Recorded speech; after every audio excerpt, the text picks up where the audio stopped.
تفكر بصوت عالي وتنفعلوا كتير. هلا مو هيني بتسمعنا؟ أنا جنيت بعد ما شفتك. إيه صدقني أنا جنيت. أنت سرقت قلبي وروحي، وهالشي ما صار معي من قبل. مو هيني، غرفتك بهذا الطابق. أوه، وصلنا بسرعة. بصراحة جاي عبالي نتخانق سوا.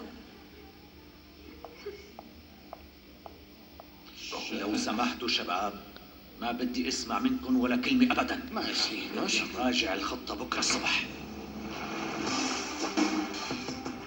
اهلا وسهلا فيكم احبائي جميعا بعيد الميلاد. الالماسات لازم يوصلوا بكره على الشاليمات، تمام؟ ماشي؟ برافو تامي. شو الخطوة الثانية؟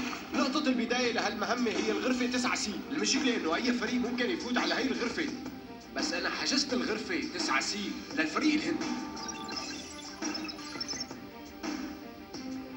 نحن رح نكون الفريق الثالث بالعرض النص نهائي، ورح يكون في 3 عروض بعدنا.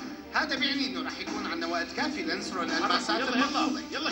يلا رح نطلع على المسرح ونقدم عرضنا الراقص.